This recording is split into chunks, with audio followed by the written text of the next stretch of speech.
Mari kita berdoa. Bapa di surga, kami datang kembali kepadamu bermohon, Tuhan, berkati kami dengan hikmat, agar kami mampu mengetahui rencana-Mu di dalam kehidupan kami.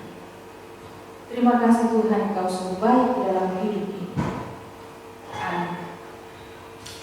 Selamat malam dan shalom bagi saudara-saudara di mana saja berada. Ada kabar sukacita bagi kita di malam ini, yaitu Allah mengasihi Anda. Ayat inti yang akan saya bawakan di dalam kesempatan ini terambil dalam kitab Wahyu, pasalnya yang ke-21, ayatnya yang pertama. Lalu aku melihat langit yang baru dan bumi yang baru, karena langit yang pertama dan bumi yang pertama telah berlalu, dan laut pun tidak ada lagi. Saudara, pada saat Marco Polo kembali ke kampungnya setelah sekian lama dia tinggal di Asia, teman-temannya mengira bahwa Marco Polo ini telah gila akibat dari perjalanannya yang panjang ini. Tetapi mereka tidak mengetahui bahwa pada saat dia melakukan perjalanannya yang panjang itu, dia pun kemudian menemukan cerita-cerita yang dahsyat. Dia telah berlayar ke sebuah tempat yang penuh dengan perak dan emas. Dia telah melihat batu hitam yang terbakar, tetapi tidak seorang pun yang pernah mendengarkan tentang batu bara. Dia telah melihat pakaian yang tahan api walau dilemparkan di dalam kobaran api, tetapi tidak seorang pun yang pernah mendengarkan tentang asbes. Dia pun kemudian bercerita tentang ular yang panjangnya kurang lebih 10 kaki dengan rahang yang sangat besar dan siap menelan mangsanya, tetapi tidak seorang pun yang mendengarkan tentang buaya. Kacang-kacangan yang besar seukuran kepala seorang manusia dan putih seperti susu di dalamnya, dan sesuatu yang keluar dari dalam bumi yang mampu untuk menyalakan lampu, tetapi tidak seorang pun yang pernah mendengarkan, yang pernah melihat tentang buah kelapa, tentang minyak bumi. Mereka hanya tertawa saat mendengarkan Marco Polo ini bercerita. Beberapa tahun kemudian, Marco Polo ini terbaring sakit, dan seorang pria yang berada di samping tempat tidurnya mendesak dia untuk menarik kembali setiap dongeng yang dia ceritakan. Tetapi dia membantah pemuda tua itu. Dia katakan bahwa segala yang saya ceritakan itu benar-benar nyata, dan saya baru menceritakan sebagian saja dari apa yang saya lihat. Saudara, penulis-penulis Alkitab yang memberikan kita pandangan sekilas tentang surga, kelihatannya mengumandangkan perasaan Marko ini. Di dalam penglihatannya mereka melihat sebuah tempat yang cemerlang, mereka melihat sebuah tempat yang fantastik, sehingga mereka hanya dapat menggambarkan sekeping dari apa yang mereka lihat. Dan kita saat ini menghadapi tantangan seperti yang dihadapi oleh teman-teman Marco Polo. Kita harus mampu membayangkan apa yang belum pernah kita lihat. Kita harus mampu membayangkan apa yang belum pernah kita dengar. Karena pandangan Alkitab mengenai surga bukan hanya duduk di atas awan sambil bermain harpa. Pertanyaannya di sini, saudaraku, apakah surga itu tempat yang nyata? Saudaraku, Yesus sedang mempersiapkan suatu tempat yang sungguh-sungguh nyata, sementara mempersiapkan suatu tempat yang benar-benar nyata. Yohanes 14 ayat yang ke-1, 2 dan ayat yang ketiga mengatakan, janganlah gelisah hatimu, percayalah kepada Allah dan percayalah juga kepada Aku. Di rumah Bapakku banyak tempat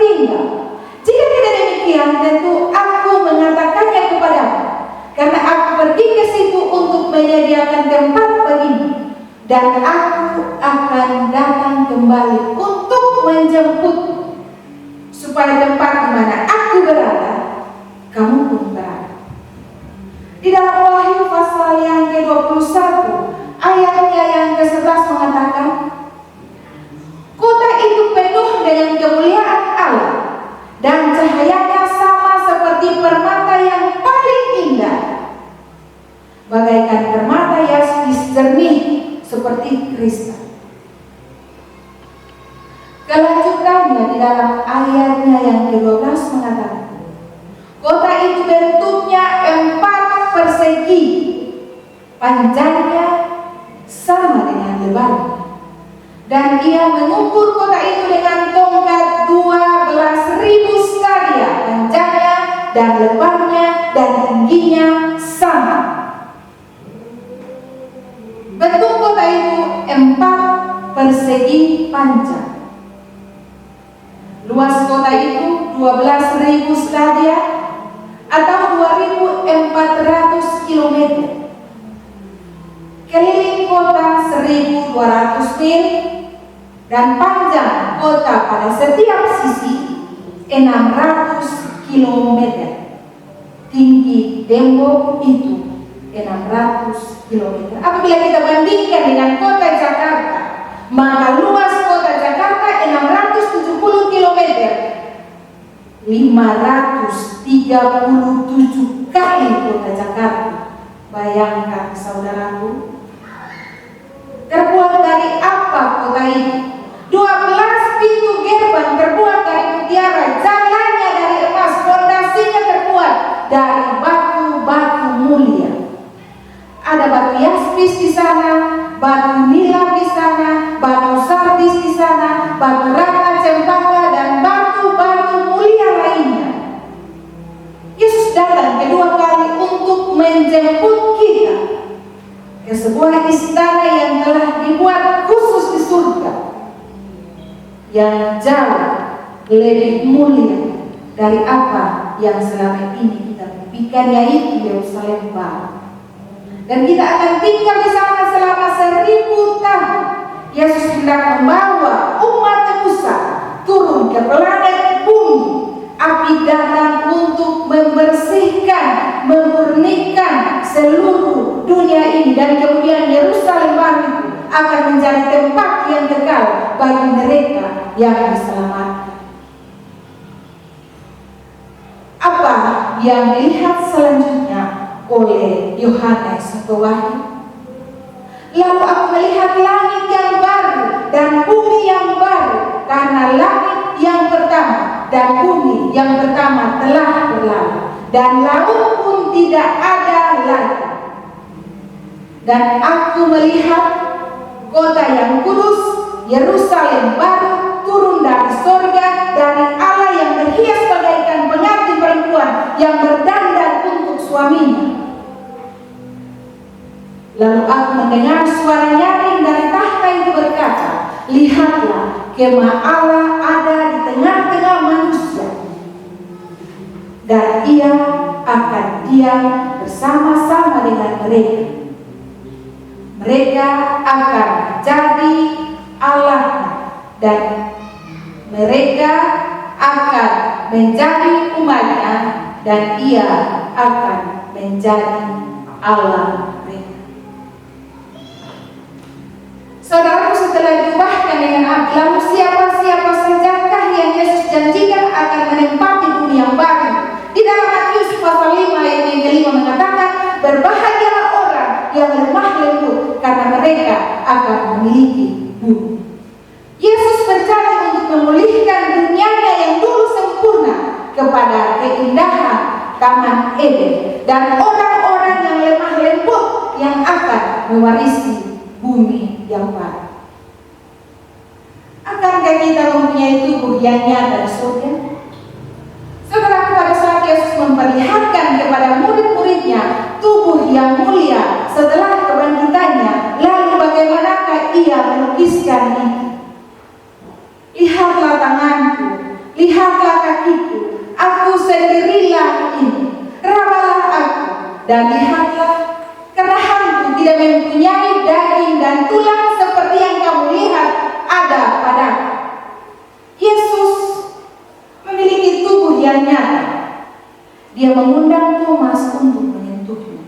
Dan di dalam kesempatan ini, Yesus berjalan masuk ke rumah yang nyata. Yesus berbicara kepada orang-orang yang nyata. Yesus makan makanan yang nyata. Dan surga ditempati oleh orang yang nyata, yang memiliki tubuh yang mulia.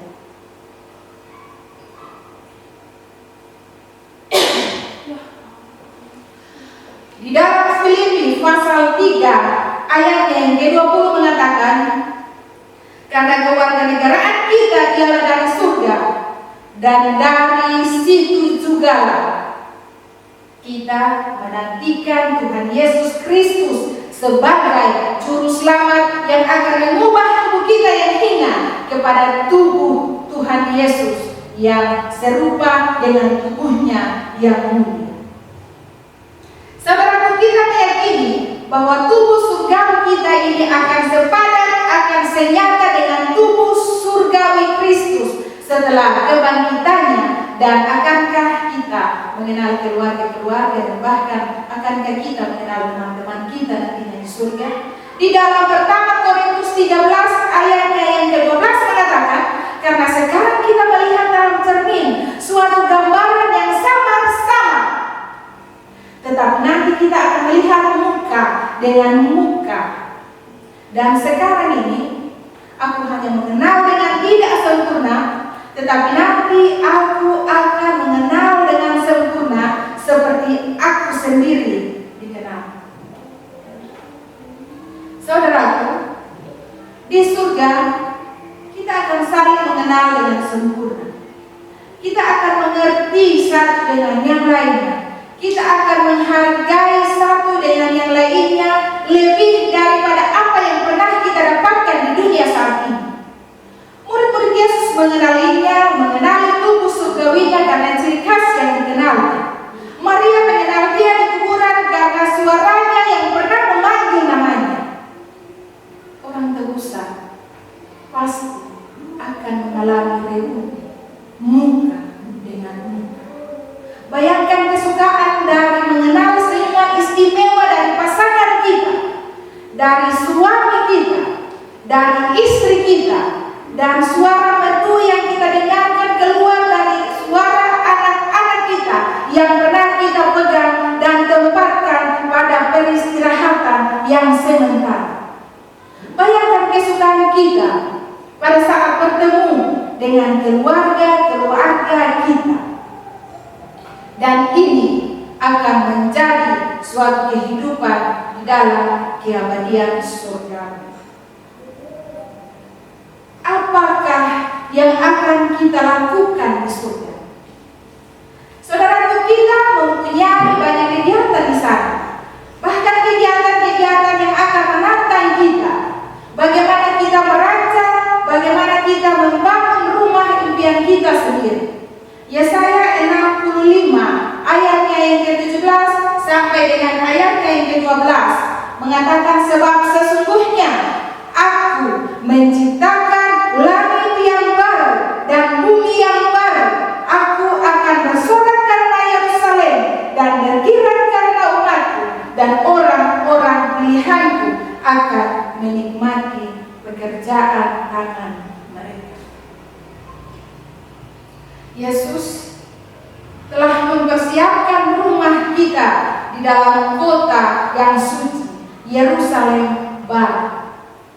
Alkitab menyatakan kita juga akan merancang dan membangun rumah-rumah lainnya. Mungkin saja perumahan di luar kota yang indah, menghiasinya dengan beragam-ragam tanaman surga. Dan siapa yang tahu, pengalaman teknologi tinggi apa saja yang akan kita dapat di sana.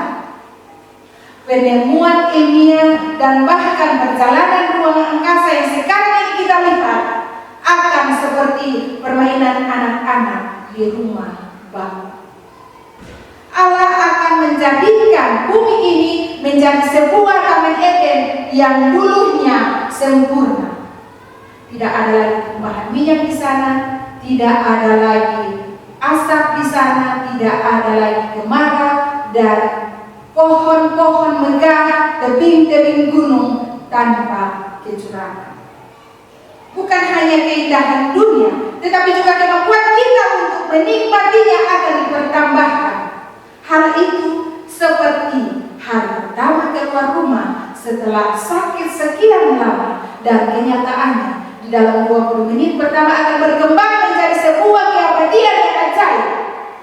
Apakah Anda suka menikmati pengalaman-pengalaman, hal-hal baru, belajar dan berkreasi?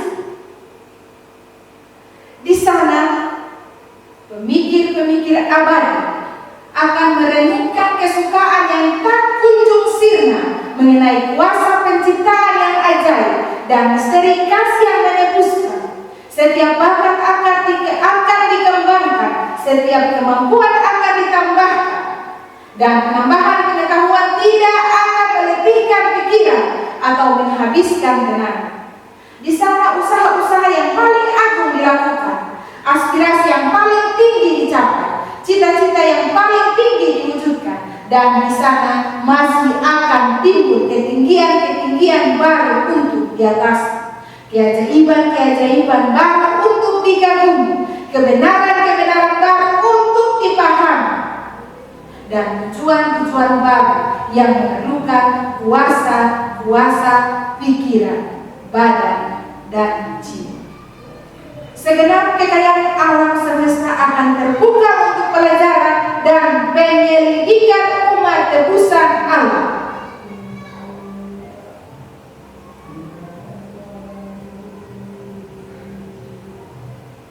Akankah kejahatan akan mengancam di surga lagi? Wahyu 21 ayat yang ke-27 mengatakan, tetapi tidak akan masuk ke dalamnya sesuatu yang najis atau orang yang melakukan kekejian atau dusta, tetapi hanya mereka yang namanya tertulis di dalam kitab kehidupan anak domba ini. Tuhan akan menghapuskan dosa dan akibat-akibat buruknya secara tuntas. Hal itu tidak akan muncul lagi. Apabila Kristus menyatakan dirinya, kita akan menjadi sama seperti Dia. Di dalam pertama Yohanes 3 ayatnya yang kedua. Daripada menahan keinginan-keinginan untuk membunuh, untuk mencuri, untuk berbohong atau memperkosa, kita akan memperoleh kemurahan-kemurahan surgawi. Di dalam Wahyu pasal yang ke-21 ayat 4 mengatakan, dan Dia akan menghapuskan segala air mata dari mata mereka, dan maut tidak akan ada lagi. Tidak akan ada lagi pergabungan atau rata tangis atau duka cita, sebab segala sesuatu yang lama itu telah berlalu. Bahkan musuh utama manusia, yaitu kematian, akan lenyap. Di tanah surga, masa muda abadi untuk yang diselamatkan adalah tidak dapat binasa. Tidak ada penghuni yang akan menderita kerusakan dari umur tua. Surga tidak hanya menghancurkan akibat dosa, tetapi juga membalikkan. Bayangkan apa yang akan terjadi pada orang yang menderita dengan cacat seumur hidupnya. Pada waktu itu mata orang-orang buta akan dicelikan dan telinga orang tuli akan dibuka. Pada waktu itu orang lumpuh akan melompat seperti rusa, dan mulut orang bisu akan bersorak-sorak. Serigala dan anak domba akan bersama-sama makan rumput, singa akan makan jerami seperti lembu, dan ular akan hidup dari debu. Tidak ada yang berbuat jahat atau berlaku busuk di segenap gunungku yang kudus. Firman Tuhan Yesaya 65 ayatnya yang ke-25. Tidak ada yang sakit. Yesaya 33 ayat 24 menyatakan, tidak seorang pun yang tinggal di situ akan berkata, aku sakit. dan semua bentuknya akan Dia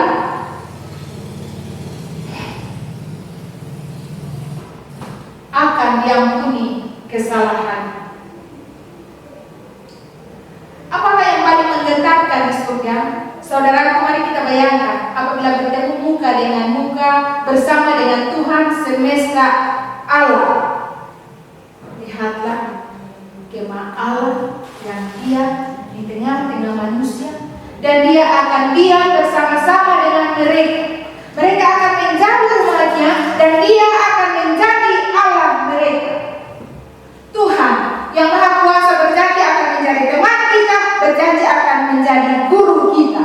Betapa bahagianya kita apabila duduk di bawah kakinya. Pikirkan apa yang akan diberikan oleh seorang musisi untuk dapat menghabiskan beberapa saat dengan Beethoven atau Mozart. Bayangkan beberapa besar penghargaan seorang ahli ilmu fisika akan berkesempatan untuk duduk bersama-sama dengan Albert Einstein. Atau berapa besar artinya bagi seorang pelukis untuk berbicara dengan Rembrandt. Coba pikirkan, orang tebusan akan mempunyai hak yang istimewa yang lebih besar. Mereka akan berbicara dengan pencipta dari semua musik, semua ilmu dan semua seni. Mereka akan berbicara pada jarak yang sangat dekat dan berbicara bersama-sama, bertatap muka dengan Allah pencipta alam semesta ini. Dan dari hubungan inilah akan mengalir sebuah penyembahan. Yesaya yang damai ayat 23 menyatakan, bulan berganti bulan dan sabat berganti sabat, maka seluruh umat manusia akan datang untuk sujud menyembah di hadapanku, firman Tuhan. Di tengah-tengah kota surgawi berdiri tahta Tuhan yang putih dan megah, dikelilingi oleh pelangi seperti jamrud, wajahnya bersinar seperti nyala terik matahari. Di bawah kakinya laut kaca mengalir ke semua arah. Pada permukaan kristal yang mencerminkan keagungan Allah, umat tebusan berkumpul untuk mengeluarkan puji-pujian dan sukacita.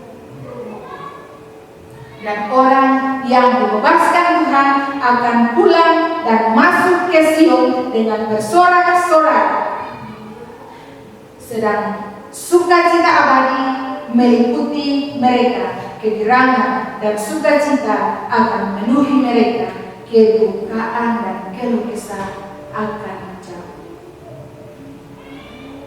Inilah seseorang yang kebaikannya tidak pernah hilang sedetik pun, tidak pernah hilang kesetiaan, kesabaran dan perasaan kasihnya terus mengalir. Dan mari kita puji namanya yang kudus. Saudaraku, kita harus memiliki komitmen bahwa kita harus berada di sana. Yesus merindukan pertemuan muka dengan muka itu. Karena itulah Dia berkeinginan untuk menyelamatkan Anda dan saya dari dosa-dosa dengan harga yang begitu tinggi. Anda secara pribadi harus mengambil keuntungan dari anugerah ini. Anda harus membuat satu komitmen kepada Kristus sebagai Tuhan dan Juru Selamat. Anda membutuhkan pengampunan yang ditawarkan dari Saul, karena Wahyu 21 ayat 27 mengatakan, tetapi tidak akan masuk ke dalamnya, ke dalam Yerusalem baru itu, sesuatu yang najis atau orang yang melakukan kekejian atau dusta, tetapi hanya mereka yang namanya tertulis di dalam kitab kehidupan anak domba itu. Yesus membebaskan kita dari dosa, bukan di dalam dosa. Kita harus datang kepadanya melalui kuasanya di dalam kita dan dipisahkan dari kenajisan dan ketidaksucian. Yesus adalah kunci kita dalam kerajaannya yang akan datang segera. Dan kerajaan itu dapat dimulai sekarang juga di dalam hati. Ketika Kristus membebaskan kita dari dosa, Dia menciptakan surga kecil di dalamnya. Dia dapat membantu kita menghadapi kekhawatiran, kemarahan, hawa nafsu, rasa takut dan rasa bersalah yang melanda kehidupan kita. Saudaraku, pengharapan akan surga bukanlah merupakan pelarian dari masalah-masalah kehidupan kita, melainkan membantu menciptakan surga yang lebih banyak di bumi. Jajak pendapat yang dilakukan baru-baru ini menunjukkan bahwa orang-orang yang percaya kepada kehidupan setelah kematian menjalani kehidupan yang lebih bahagia dan mempercayai orang lain lebih dari mereka yang tidak percaya. Tidak ada hal yang memiliki akibat yang lebih dramatis di dalam hidupmu saat ini dibandingkan sebuah hubungan saling percaya dengan Yesus Kristus. Dengarkanlah bagaimana Petrus menggambarkan hasil dari keinginannya yang hidup.